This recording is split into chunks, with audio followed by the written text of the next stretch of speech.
Welcome, brave souls, to the chilling depths of horror and detail.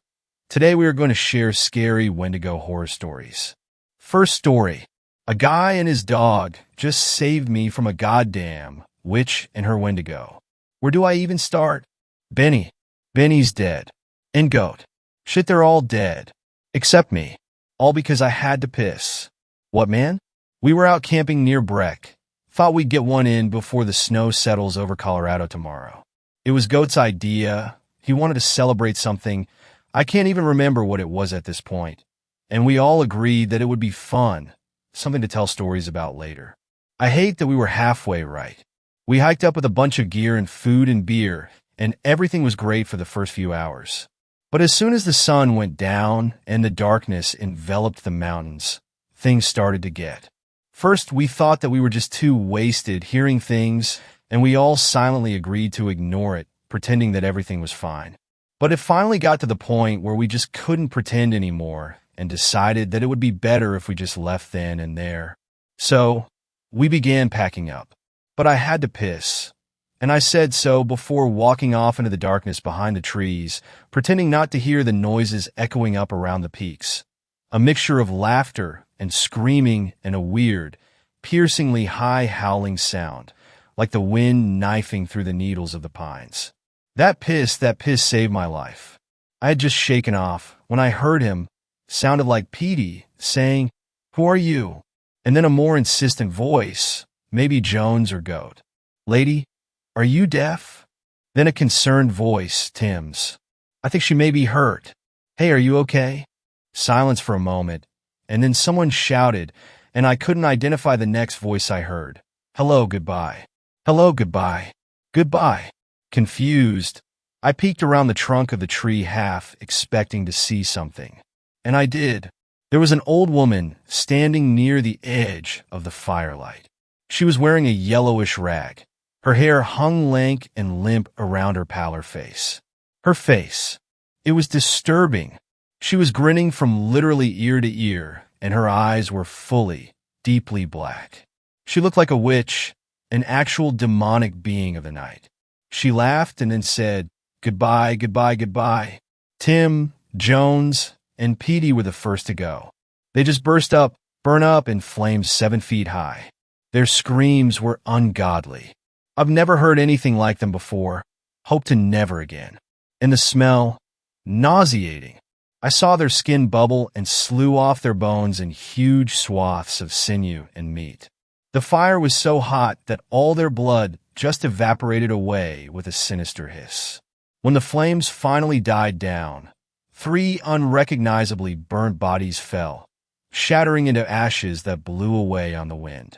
Benny and Goat turned to run, and they almost made it too. But she pointed to them, and suddenly they stopped, freezing in place, their mouths open too wide, their tongues lolling out. Somehow, someway she had stunned them, just by pointing. She cackled.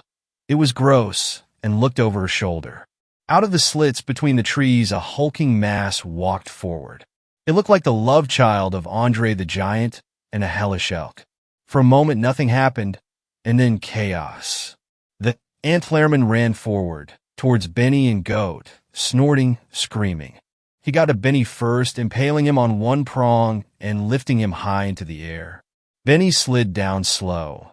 His mouth was open, but there was no sound, only a red-tinted thread of drool.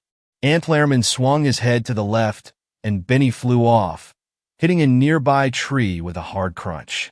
But he wasn't dead yet, and I saw him crawl forward, a stream of his guts trailing out behind him, steaming in the night air.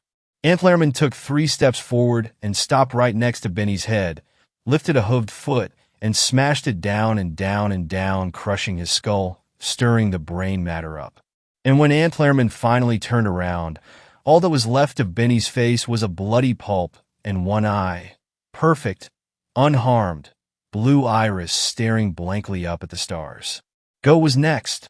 He couldn't move, and I could see his eyes rolling around and around, wild with fear, trying to see if there was a way out. And then they stopped, right on me, and I knew that he saw me hiding, watching.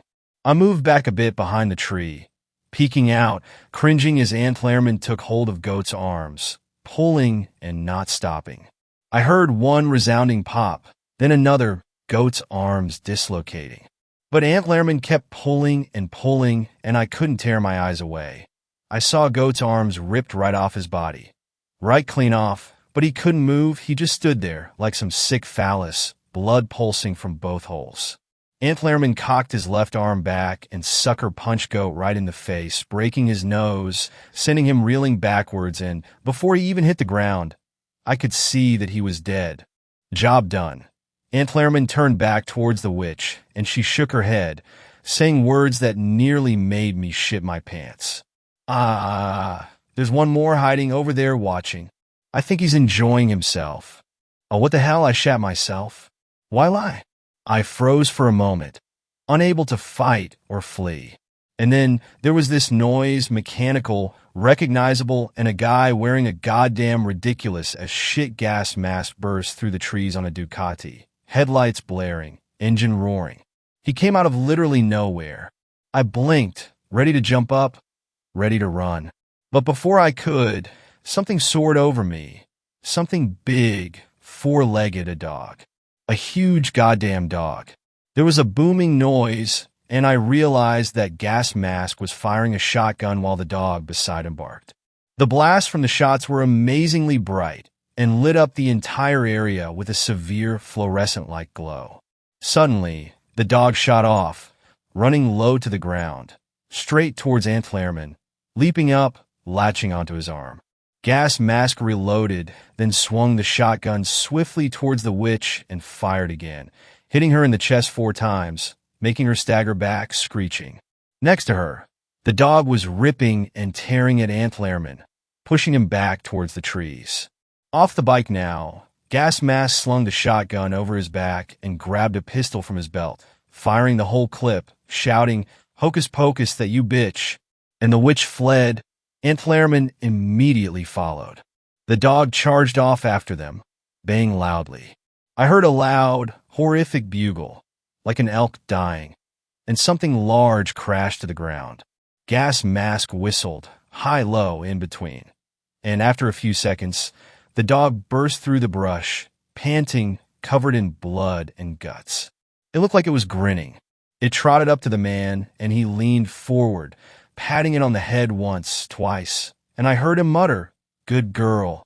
I said, and Gas Mask looked up at me, like he forgot I was there. "Oh," he said, "yeah, shit, you better run."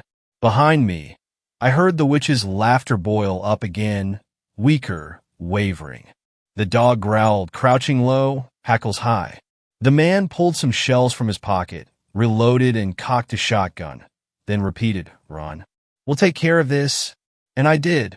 I ran, and I ran. Made it back to the car. Heard the shotgun firing behind me, and screaming and howling. No laughter, though. Currently on my way to report this. I hope to hell they'll believe me. But I don't even know if I believe what happened.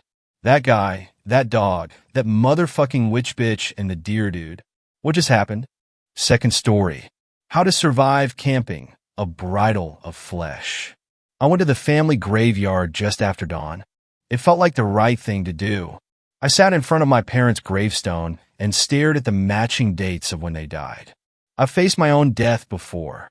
I hear it every night, skulking outside the window, circling the house in search of the little girl from which it takes its appeasement.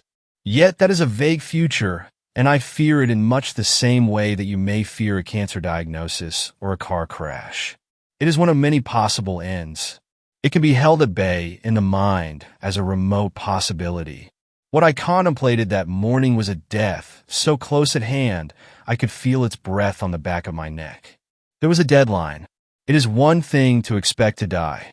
It is another to be able to count the minutes. I think I sought some kind of peace. The presence of my parents, perhaps. But my vigil only served to remind me that they are dead and gone, and I was facing this alone. It was almost a relief when the sun rose, for I could at least get moving and feel like I was doing something to save myself and my niece. There was a bundle on the porch when I returned to my house. At first I thought it was a dead snake, Then I thought it was rope. As I drew closer, I saw the buckles and realized it was a crafted item, the leather thongs cut as thin as embroidery floss. Tentatively, I picked it up and let it unfold, trying to decipher the fastenings and in what arrangement they were supposed to lay.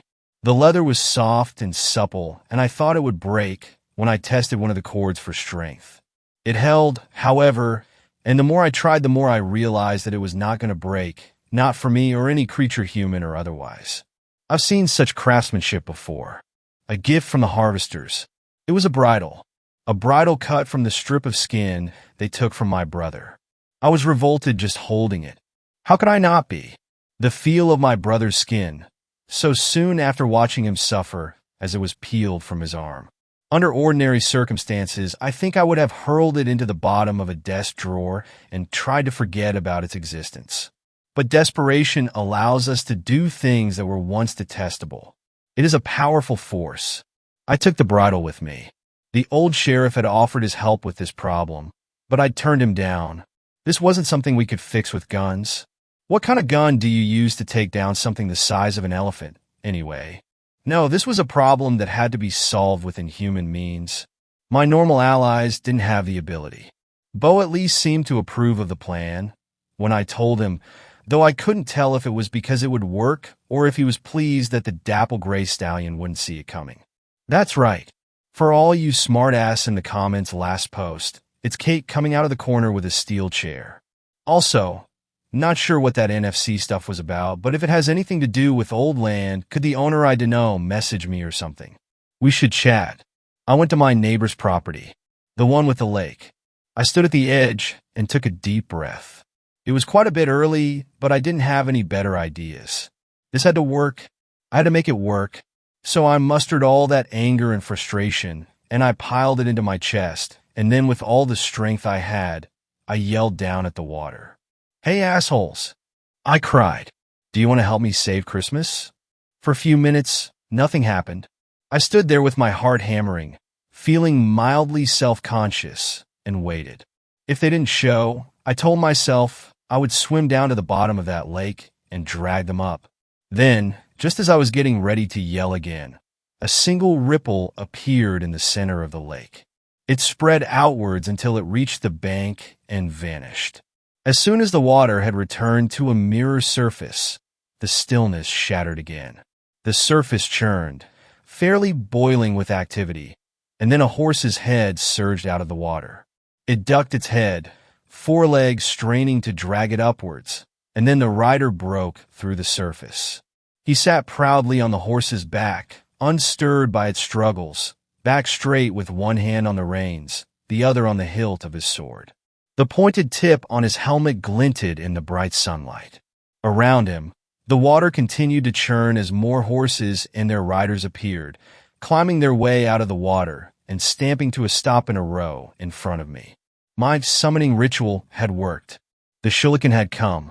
The lead rider leaned down out of the saddle, putting his face close to mine. He smelled strongly of peppermint. "We don't care to be insulted," he said sternly. "I knew it'd get your attention. You play a dangerous game here, camp manager." He swung himself back in the saddle, leaving behind a faint scent of evergreen. "I'm all out to give. I need your help." And I explained the situation. They, of course, wanted to know what this had to do with saving Christmas. Wasn't it obvious? I snapped at them. They cared that everyone was in the Christmas spirit, and if just one person wasn't, well then down to a cold and watery grave they went. So wouldn't they care if there was one family out there that would spend their Christmas in mourning, because their firstborn child had been stolen from them and wouldn't be there to celebrate their first Christmas? How can anyone possibly enjoy Christmas with such a heavy burden on their shoulders?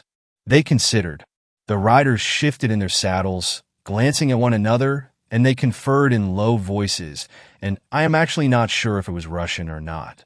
Finally, they all turned to stare down at me again, and my heart raced, knowing that this was the moment of judgment. A child's first Christmas should be joyous, the shuriken intoned. "We will help." I wasn't going to argue, but I still think the whole first Christmas thing is a bit silly when the child isn't going to remember any of it. The lead rider edged his horse forwards and reached a hand down towards me. I stared at it suspiciously. I was hoping to borrow a horse? I suggested tentatively. In the stories, it takes a horse to defeat a horse. Do you know how to ride? Does it matter? Aren't they magical horses? His eyes narrowed. Get on, he said tersely. I took his hand, and he swung me up into the saddle. It was graceful only because the shuriken heaved me high enough to grab my waist, and then spun me about before I hit the saddle like I was a ballerina or something. I'm honestly shocked I didn't kick the horse in the head. I barely had time to situate myself properly. My legs were almost overlapping with his, as the saddle afforded very little room for me. His body was cold against my back, and the smell of mint was overwhelming. Then he kicked his horse in motion, and I was bounced up and almost fell off sideways. But his arms on the reins went around my body and kept me in place. The shuriken yelled orders at his companions as we went. The horses covered yards at a time, each step sending the scenery lurching past at a dizzying rate. We were at the edge of the property, then across the road, then racing down the street that ran parallel to the campground. The horses jumped a car at one point, and I twisted in the saddle to see if the driver had even noticed us, but we were too far away and the car had vanished, and we were cutting into a field that sat between the campground and the town. What's your plan? The shuriken asked. I have a bridle, I said. We'll get you close, and I'll throw you onto its back. I won't last a second. The shuriken only laughed, a deep, humorless laugh in the back of his throat. Predatory. I remained silent, afraid to ask what they planned to do, keenly aware that we only know the sanitized version of Christmas time.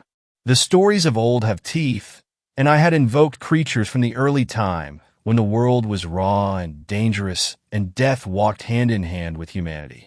The dapple-gray stallion came to meet us. We were at the edge of the field, riding parallel to the woods. The stallion burst through the trees, smashing the young saplings aside as it emerged. The shuriken split in two, each group veering sharply away from the stallion, branching out to race diagonally away from it. The monstrous horse pursued. I could not see it around the shuriken's body, and I did not dare lean out to look, as the horse was in a full gallop now, and I felt like I was going to bounce wildly off its back if I eased my death grip on the saddle for a moment. Hold these, the shuriken said, shoving the reins into my hands. The hell do I do with them? I yelled, aghast. Don't drop them. That's all. Clearly the horse knew what it needed to do. I swore under my breath and hunkered low over the saddle, wrapping the reins around my hands so I could keep clutching the saddle for some vestige of stability. The shuriken twisted behind me, and I risked a half glance backwards to see what the hell he was doing. He was drawing back a horse bow. I really wish I knew more about these things' origins. He fired. The other riders were doing the same. I could see the dapple-gray stallion's head now, its lips peeled back to reveal its canines, breath coming out in steamy clouds, and its eyes were wide and fixed on the horses it pursued, wild with hunger. It was gaining. The arrow stuck into its neck. The dapple-gray stallion didn't seem to notice, even as more arrows struck its neck and sides. A little blood leaked out, but that was all. Behind me, the shuriken dropped its bow back over the quiver and wrapped something around his wrists. I saw it glint in the sunlight, a thread, shimmering like silver, connecting him to the arrow. A tether. The horse carrying us slowed down. The dapple-gray stallion veered sharply in our direction, hooves churning, stretching its head, and opening its mouth for the fatal bite at the other horse's throat. Opposite us, the shuriken jerked hard on their own tethers, their horses straining to pull the stallion back and away from us, forcing it to keep going straight ahead. So this was how they were going to keep it from throwing me off. It was surrounded now, and so long as the tethers held, it would not be able to move wildly in any one direction. There is your child, the shuriken shouted at me. Be mindful. We will be most displeased if you kill the one you recruited us to save. I got one glance at what he was referring to before he grabbed hold of the back of my jacket. One glimpse before I was heaved into the air and sent flying through the distance between me and the dapple gray stallion. A child rode on its back. She was dressed in rags and carried a stout stick that had been carved to a point at one end as a makeshift spear. Her hair was matted and wild, and it was the same muddy brown as my own. Old blood stained her hands like she was wearing crimson gloves. Then I landed almost on top of her. I hit the horse sideways, my stomach over top of its back. Its body was so broad that I wasn't in immediate danger of falling off, especially as the shuriken dragged it out of its gallop. I flailed wildly, seizing hold of the girl's ankle. She was twisting around in turn, raising her makeshift weapon. Not that it did much good. She was still just a child, and I was a full-grown adult. I gave her a good yank and threw her right off the horse's back. Beneath me, the dapple gray stallion screamed in rage. I could feel the vibration of its cry in my chest. I sidled around, sliding myself further up its body until I could reach the mane. I tangled my fingers into the coarse hair and pulled myself upright. The horse attempted to buck or roll, but each time it moved in any one direction, the shuriken's horses would dig in and pull it back into place. The bridle was slender enough that I could roll it up and tuck it in my pocket. I pulled it free and let it fall into shape. The horse tossed its head, as if sensing what I held. My brother gave his flesh for this, I snarled. Fitting, isn't it, that you be ensnared by the very person you thought to enslave? And I dropped it over the stallion's head. Instantly, the horse's struggles ceased. It lowered its head, growing docile in a heartbeat. I reached around its neck and took up the reins. All around me, the shuriken loosened their tethers, and then one brought his horse up alongside the stallion to pull the arrows free. The stallion didn't even twitch. It stood as still as a statue with a bridle of flesh over its head. Remember to fulfill what you promised, the lead shuriken yelled at me as the company formed up around him. There shall not be a sorrowful Christmas this year. I waved at them and they galloped off, quickly vanishing into the distance. I had the horse, now to retrieve my niece. And at that thought, she tackled me off the horse.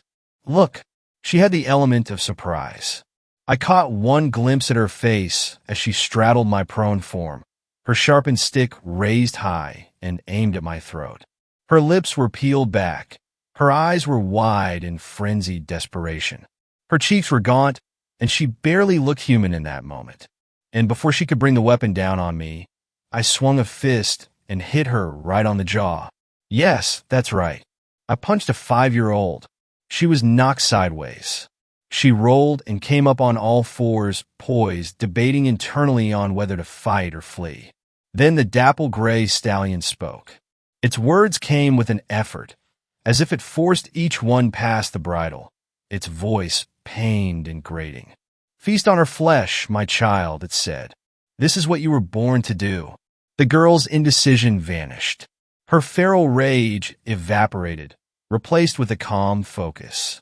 And when she ran at me, the wild energy was gone from her movements, replaced with a fluid, deadly precision. She snatched up a rock from the field in her hand and threw herself at me. I couldn't use my knife. I couldn't use any weapon, really, not if I wanted to avoid killing her. I caught her at around chest level instead, blocking her body with my arm. She brought the rock down on my head. I jerked out of the way, and it hit my shoulder instead. Her feet planted against my gut. She grabbed hold of my arm, and then she bit me. On the forehead, near the hairline. And let me tell you, head wounds bleed a lot. I shrieked in pain and threw her off of me, and I felt the wound tear as her teeth ripped out a sizable chunk of flesh. Blood poured down the side of my face, and I instinctively squeezed one eye shut tight as the salt burned into it. Stumbling with pain, disoriented by the shift in perspective, I failed to prepare for her next attack. She hit me from behind, leaping onto my back and wrapping her skinny arms around my neck. I felt her teeth bite down on the thick cord of muscle connecting the neck to the shoulders, and I screamed in pain as she tore more flesh free. I heard her swallow. She was going to eat me alive if I didn't do something, so I let myself fall backwards. I didn't expect her to simply let me fall on her. She was agile. and as I expected, she hoisted herself up and over my head and shoulders, intending to land on my chest once my back hit the ground. I grabbed her as we fell, seized her arms and locked them against her body, and then rolled, putting her on the ground and me over top of her. I'm still a grown adult, and she is still just a child. She shrieked and struggled, but with the full weight of my body, I was able to hold her still.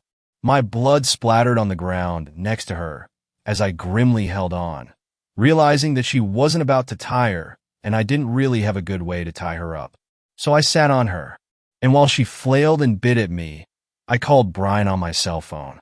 He showed up with the dogs and some rope and helped me tie up my niece. For good measure, I also gagged her with a handkerchief, so she couldn't bite me anymore. I am now on a heavy dose of antibiotics and had to get my tetanus shot updated because of her. Brian took her to my house in his car so we could figure out what to do. I rode the dapple gray stallion back to the campground. I made it walk slowly, clasping some wadded-up gauze from a first aid kit Brian keeps in his car to my forehead, trying to pretend that the blood loss really wasn't that big of a deal. The horse eater was waiting at the edge of the woods when I reached the campground. I directed the stallion over to it and painfully slid off its back. The horse eater extended one pale hand, and I passed the reins to it, careful to avoid touching its thin fingers for no other reason than I wanted as little contact with it as possible. The dapple gray stallion remained subdued the entire time, as if it were nothing but an ordinary horse. "This is a fine bridle," the horse eater said, inspecting it carefully. "Good craftsmanship. A price was paid for it. Is our bargain concluded?" I snapped. I wasn't in the mood to discuss the harvester's handiwork. "Indeed it is. My thanks, campground manager. Should I come across you again, I will tear you in two and feed your entrails to my horse." Then it swung itself up onto the stallion. I saw for a brief moment what was underneath its cloak. A humanoid body, the limbs twisted oddly, bound in scraps of leather and metal.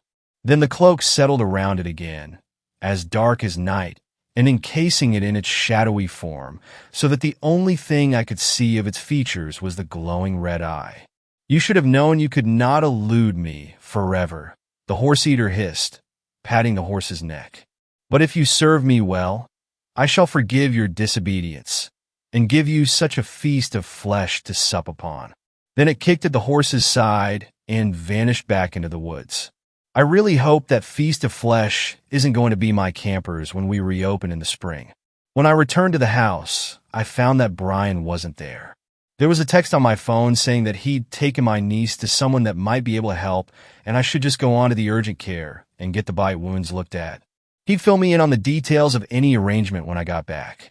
And he did. He was waiting at the house when I returned. His dogs loitered on my furniture. I'm not sure how my sofa managed to fit 3 of them at once, but somehow they made it work. "Where's my niece?" I asked, somewhat in a panic. The reality of the situation was starting to sink in. My niece had aged. She tried to kill me and would likely try again as soon as we released her. What on earth was I going to tell my brother? "Oh yes, here's your daughter. She's 5 now, and her hobbies include horseback riding and murder." But Brian apparently had the same concerns and had made some decisions in my absence. He'd taken her to the ferry, the one with the deer. They would take charge of the girl. They would send her to live with their kind in the hills, until enough time had passed that she could be returned to her family once her age matched the timeline. "You gave her to the fairies?" I said, somewhat shrill from panic. "Think about it, Kate," Brian snapped. "She is 5, maybe 6 years older than she should be. How are we going to make that work? We get away with faking the cause of death because the police department is on our side, and that's done before the death certificate is issued. We don't have a way to alter a birth certificate that's already been filed. Maybe it's possible, or maybe we could just forge the child an identity, but the town doesn't have the sort of people that know how to do that. I sure don't know how to go about it. Furthermore, we were dealing with a cannibalistic feral child. How do we rehab someone like that? Sure, we've got a therapist in town, but she's not nearly qualified for something like this. Outside help would certainly attract attention." He had some very good points. "I don't know how I'm going to break the news to my brother," I sighed. I wanted to collapse on the sofa, but it was full of dog. Brian hesitated, and when he spoke, he chose his words carefully. I wouldn't have to, he said. The fairy had secured the help of a changeling. I could take them to Tyler and his wife instead, and when their real daughter was ready to leave the hills, the fairies would erase all memory of what had passed, and it would be like nothing had ever happened. It was a horrible solution that he offered me. Isn't the illusion of happiness enough? Why else was the idea of the child's first Christmas so special, when it would mean nothing to the baby? It was all for the parents, so they could experience that joy. Maybe I'm just a cold and cynical person, and all the parents out there are going to yell at me in the comments, but I'm prepared for that. There's been enough messed up stuff in our lives that I wanted my brother to not experience this sort of heartbreak, even if his happiness was based entirely on a lie. I told Brian I'd take them to Changeling. Finally, I asked the question I was dreading: how he'd managed to secure all this assistance. I think I was hoping that the fairy was just being kind on account of the relationship the two have. I made a deal with them, he said wearily. One that I'm responsible for fulfilling. Why did you do that? I asked, my voice high with panic. That's not your job. He whirled on me with uncharacteristic anger. Maybe I just wanted to save someone from having a messed up childhood like we did. Before I could reply, he put his back to me and stalked away. He paused at one point, and I hesitated, wanted to call after him, to ask him what he meant by we, but he shook himself and kept going. I stayed silent. I found out what the price for the fairy's help was the next day. Brian showed up to work without the dogs. They were on loan, he said. On loan until the fairy defeats his enemy. I'm a campground manager, and I've found the enemy of the horse eater. I can't think of anything worse, because if the fairy is its enemy, then there's only one identity that I can think of for the horse eater: the invaders of Ireland, the ancient enemy of the fairies. We're dealing with a Fomorian. Third story: Wendigo encounter. This will be a bit of a read. I live down in Central Texas. It started with a friend of mine, Luke, needing a ride back to town from Houston. He's like family, so I went and brought him on back. He stays kind of near the Dripping Springs area. Before he was in Houston, he and I had always heard some strange sounds at night on his property, but we always shrugged it off. He's got livestock, so we often protect them from coyotes and other things. Plus, we normally shoot guns out there and don't really worry about what's lurking out there. The night I brought him back, we pulled into his long driveway to head to the house, and along the driveway, he has this fire pit about 40 feet away from said road. I know these creatures are tall, but hear me out. Down by the pit, from the car, we both noticed two blue-bordered, massive yellow eyes in my headlight beams staring straight at us. I said, "Luke, what the F do you see that?" As I reached for my flashlight and one of my firearms, ended up grabbing my .22 with hollow points, and I jumped out of my car window to run straight to the gleaming eyes. They seemed to blink once and then vanished into the dark. I ran to where I saw it standing and looked all around, the whole FBI flashlight/handgun stance. Scanning. I hear footsteps approaching from behind. Startling at first, but these steps were from Luke coming up behind me, yelling, "Watch out, watch out." I turn around him a few feet away. He'd stopped. He looked confused and looks around, then said it was just behind you, and it was waist high. I think to myself, what's waist high and has night vision? Mountain lions. So that's what I thought for a moment. Still standing in that spot, he says, "We need more gear," so we went to my car. We loaded/geared up, killed the engine, then back into the trees. We approached the tree line, aiming the lights into the trees about waist high. Then I beam my light upwards and see those same eyes dart in a straight line to our left, further into the trees, away from my car and away from his house. Now we're spooked. How is it 9 to 10 feet up in the air or the trees without making a single noise? No wing flap, no twigs, footsteps, just dead silence. It's about 2:30 a.m. now. We have been following and going the direction we saw the eyes trail towards, staying very quiet. Suddenly, y'all, I promise and swear on my life to this day, out of the thicket, about 8 feet in front of me, I see the eyes open within the darkness of the woods. Massive, glowing, and a few inches apart, which made me assume that this creature has size on its side. It stared into me, I stared back. I'm facing this unknown creature at this moment, and I shakily ask, "Luke, are you seeing this?" Not moving my flashlight and not breaking eye contact. I want to know where this thing is, and I want to know if it moves. I don't, dude. What do you see? Luke, are you sure you don't see this? I don't, what is it? I assume the only reason he did not see these eyes is because of my flashlight and my angle with the beam. He was not standing directly in front of the creature, as he was about 6 feet to my right at the moment, so I understand why he couldn't see what I saw due to angle and perspective. After that little back and forth, I see it approach me. It got closer. Hell no. I raised my handgun. I said, "I'm firing," and then fired at this unknown being directly between the eyes. The round I just fired stirred up a lot of shit. We heard a very short but low-pitched growl/grunt, followed by what sounded like something very heavy, easily heavier than myself, knocking into a couple of the trees around it. Above, the birds in that tree dispersed. We heard no footsteps, no retreating, and stayed there a few moments longer. Listening, scanning. We stayed out there waiting to hear or see anything else for about an hour after that, but the night was quiet and calm afterwards. We go inside, call it a weird day, and go to bed. Next morning, we went to where we spotted and fired. Then we found a bunch of triangle-shaped footprints that lead to the fence. We look up. There's a break in the top fencing's wires. Right on the other side of the break, a few limbs/branches had been freshly broken off as they lay on the ground.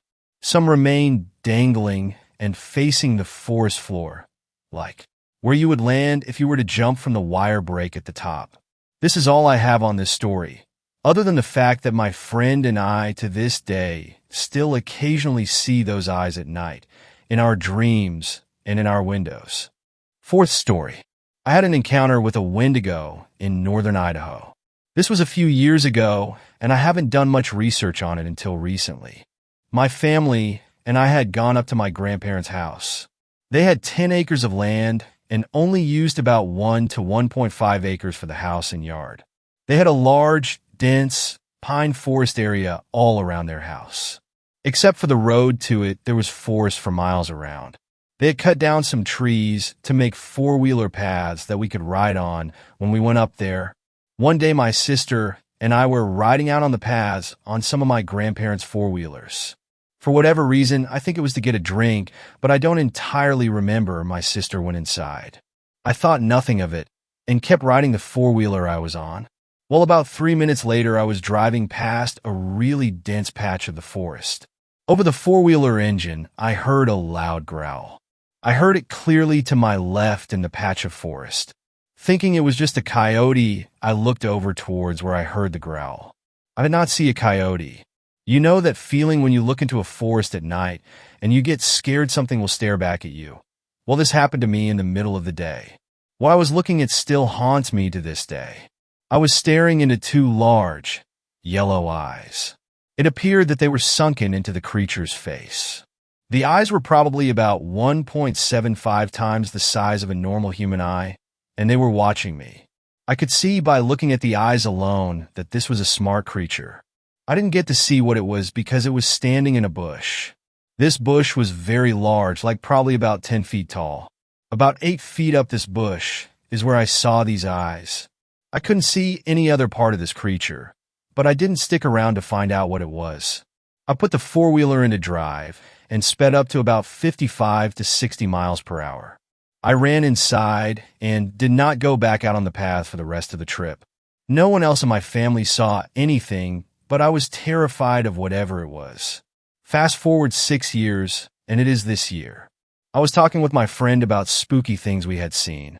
I told him about this story and began to wonder what I could possibly have seen. I did a lot of research on what large predatory animals live up there. It is northern Idaho, if you don't believe me and want to go check.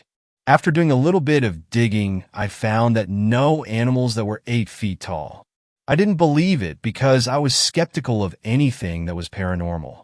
I checked again and again because I didn't want to believe it was something that no one had ever captured or been able to prove existed.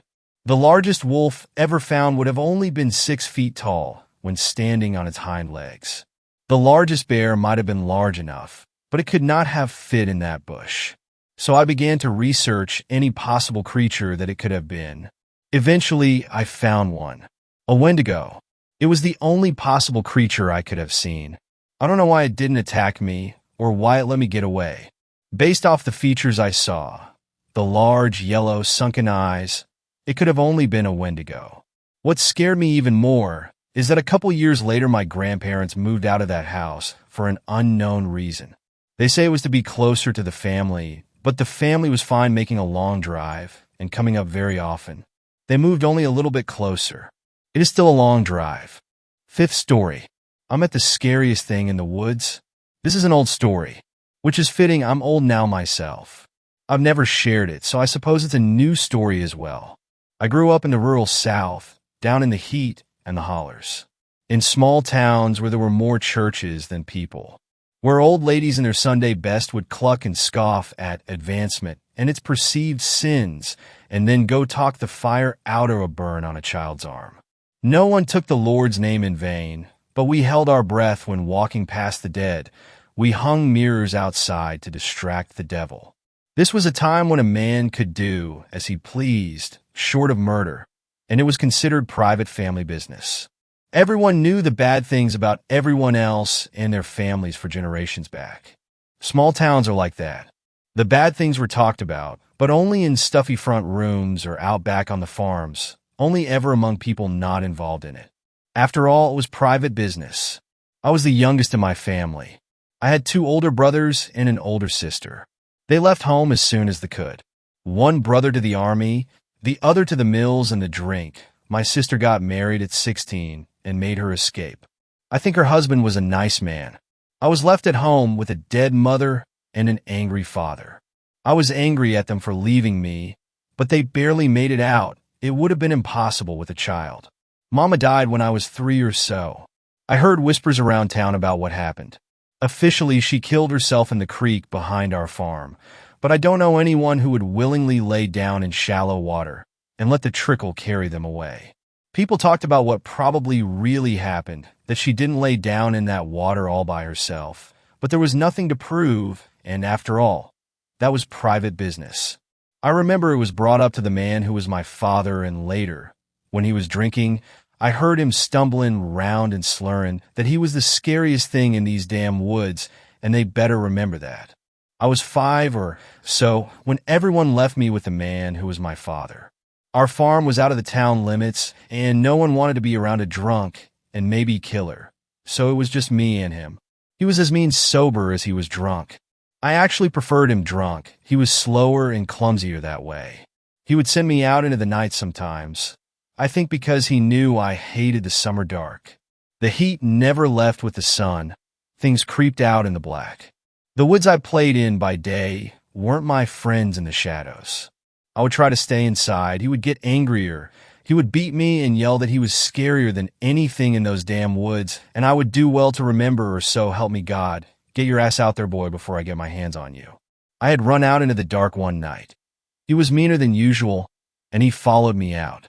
I felt him graze the back of my shirt, but his foot fell through a hole in our rotting porch, and his body fell with it. It was enough time for me to get away. I ran into those dark woods. I hit so many spiderwebs, I was certain I'd be wrapped up in my own cocoon soon, waiting for something big and hungry to find me. But I could hear yelling and cursing behind me, and after all, he was the scariest thing in those woods. So, I kept running. I ran until I couldn't hear him anymore, till the ground grew strange vines and the trees looked different. Everything looks different in the dark, which is one reason I hate it so much. I ran until I couldn't. I was tired and hungry and thirsty. I was covered in dirt and webs and blood from all the scratches the bushes gave. I decided I was done running and flopped down where I stood. I fell asleep. Maybe I just passed out. I woke up in a holler I hadn't seen before. It was green and growing. There was a clear pool in the bottom, blackberry briars and honeysuckles were tangled together and rambled over the ground and up trees. It was the nicest thing I had ever seen. I don't know which of you have been to the South in the summer. The heat there never leaves. Morning, noon, or night, it's always hot, always sticky. But it was cool here, deep in the woods, down in this holler. I drank the water and ate blackberries while I devised a plan. I could stay here. I could live in this little, lush place and drink spring water and eat blackberries for the rest of my life. I didn't need to go back. I was sitting in the grass when she showed up. I don't know that it was actually a she. I still don't know what I meant. She was walking towards the holler, taking long, slow strides. She looked rickety. That's the best way I can describe it. Like if a person knocks a joint wrong, and the limb goes all wobbly and loose and bends in wrong ways. That was how she moved, like her muscles couldn't hold onto the bones just right. I remember watching her weave through the blackberry thickets. I swear they slithered out of her way. Her head had lolled to the side, as if her neck couldn't support it. She hadn't looked my way, but I had a terrible feeling she was watching me. I thought about running, but I didn't think I would make it. I did the only thing I could think of. Good morning. Afternoon. Ma'am. After all, every Southern child knows that politeness is key. I stood up as smartly as I could, which wasn't much. I had been playing in the pool, and the dirt on me had turned to mud. I was stained from blackberries, and I'm pretty sure all my clothes were torn. That lolling head rolled my way. Her eyes, they were so large and black. The holler was getting colder, and I suddenly wanted nothing more than to be out in the heat and dust and sun. Her body turned slowly to match the direction of her head, and she started swaying towards me.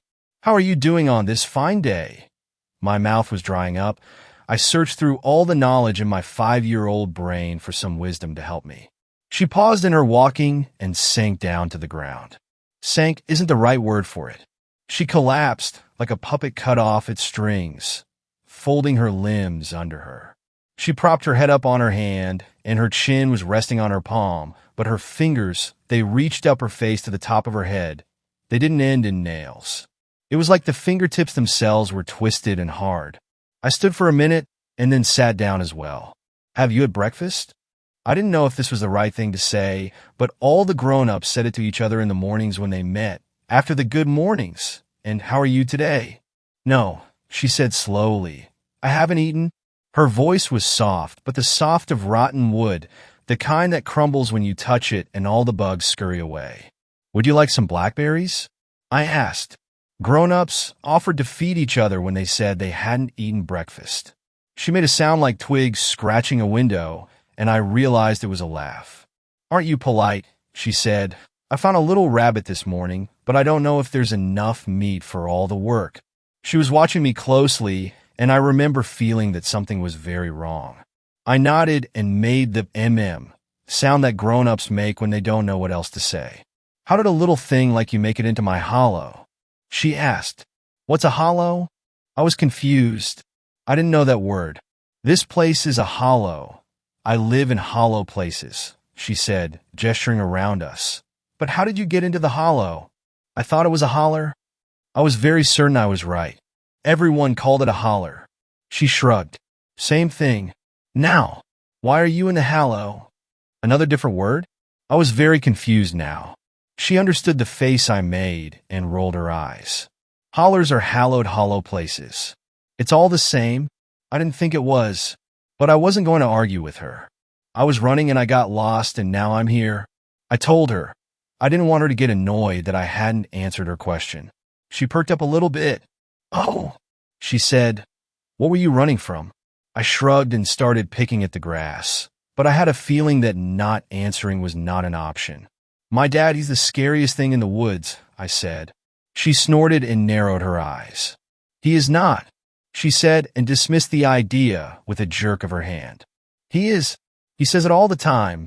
I needed him to be the scariest thing. If there was something worse than him, how would I make it? Does he? She asked. She had plucked a leaf and was twirling it in those 2 long fingers. How would you like him to meet the scariest thing in the woods? I thought about it. If he met something scarier, maybe he would be too scared to be mean. I gave her a little nod, and she grinned at me. Her teeth were too many and crowded. She handed me the leaf. "This will make him meet the scariest thing," she said. "Like a spell?" I asked. She shrugged. "What's the spell?" I was staring at the leaf intensely, but it just looked like a leaf. "I just gave it to you." "But spells have to rhyme." I looked at her, shocked. Everyone knew that spells only worked if they rhymed. She made a face at me, though I didn't know the expression. I learned later, it was incredulous. "Are you telling me how to do my magic?" She had narrowed her eyes at me. I shrugged and muttered something about real spells and magic and rhyming. She did the twig scratch laugh and snatched the leaf out of my hand. "You're lucky that you're a novelty," she said. "A rhyming spell. Just for you." She tapped the leaf against her face. When she started talking again, her voice was low. It was trees groaning in a storm. It sucked me in and held me the way a bog sucks in the living and holds onto the dead. The sounds outside were getting muffled. I felt my ears pop. First aloud to start the meet, say it once, "I'm at the street." Second aloud to seal his fate, say it twice, "I'm at the gate." Third aloud, and not once more, say it thrice, "I'm through the door." She slid her gaze over to me, and her eyes were so black and bright. I was starting to get dizzy. I realized I hadn't been breathing. She jerked her head towards the woods. "Off you go," she said in her crumpled wood voice. I was up and running. I ran and ran until the woods were normal and the air was hot. I ran until I burst out of the trees and into the sun. I was back. I felt something jab my leg. I dug into my pocket and pulled out a perfect, unrumpled leaf. I was gasping for air. I don't know if it was the run, maybe it was the heat, maybe it was the leaf I didn't mean to bring back. I looked around. I knew where I was. I was on a little dirt path that ran to our farm. It was actually a dirt road, but everyone called it the street. You go down Main Street and keep following after it turns to dirt, and you just follow the street to Daniel's farm. That's what the grown-ups said when they gave directions. I felt a feeling that I didn't know the word for. Later I learned that it was uneasy, maybe panic. I didn't remember telling the rickety lady about the street.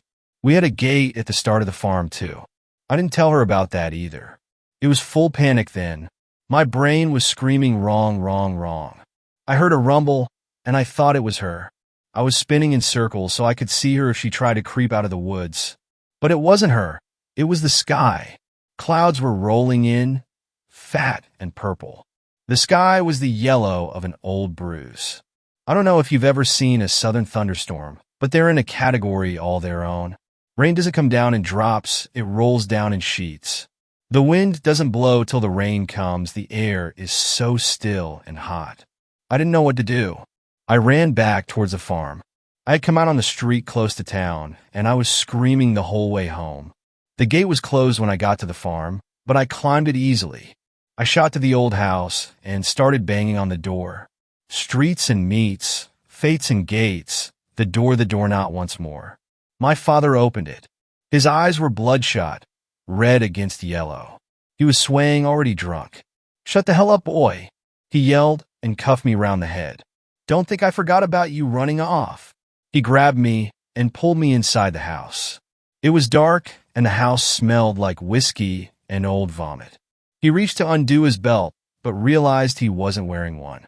Swearing, he looked around for something to hit me with. I was crying and trying to tell him about the lady in the woods. He shook me hard. "Shut up! Shut up!" he screamed. "I am the scariest thing out there." Suddenly the words were coming out of my mouth.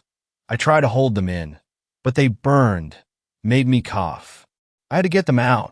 First aloud to start the meet. Said it once, "She's at the street."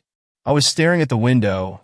Everything was yellow and sick. Thunder started booming, and I saw something at the edge of the street, something moving slow and rickety.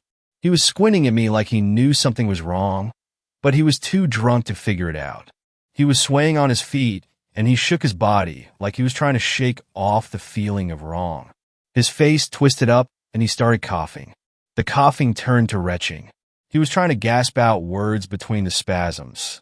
"God damn it, boy. What the hell isn't the scariest thing in the woods?" He was down on his knees now.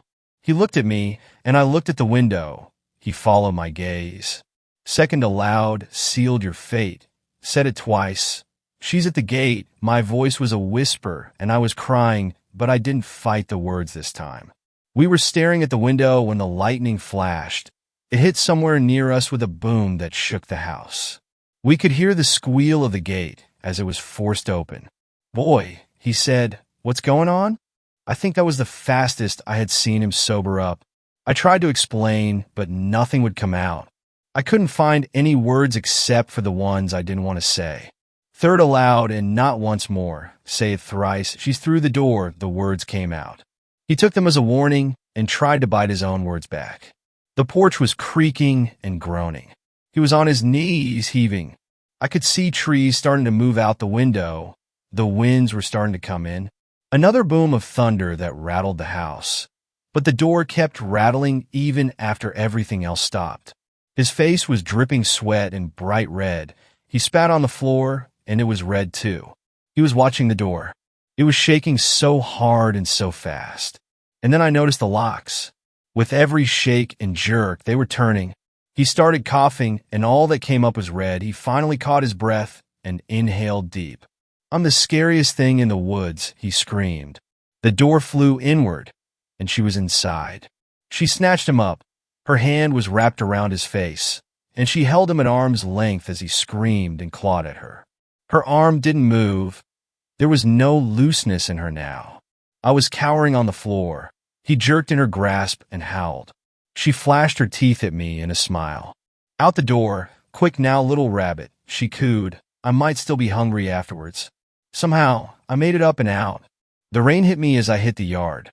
The trees were groaning. The wind was screaming. He was screaming. There was laughing. Hollering. Hollowing. Hollers in a hollow place. Hallowed hollows for hollers. Holler, hollow, hallow. The people from town found me later. They went up to the farm and came back yellow as the sky had been. They didn't tell me what they found. No one would even whisper about it around me. A family in town took me in. I moved north when I got older. I stay out of the woods. I stay in large crowds, away from the hollow places. I avoid churches and graveyards. Hollers, hollows, hallows. They're all the same, and she might still be hungry. Thanks a lot for watching the video. Till the end, subscribe to Horror in Detail for more videos. Drop your suggestions in comment section.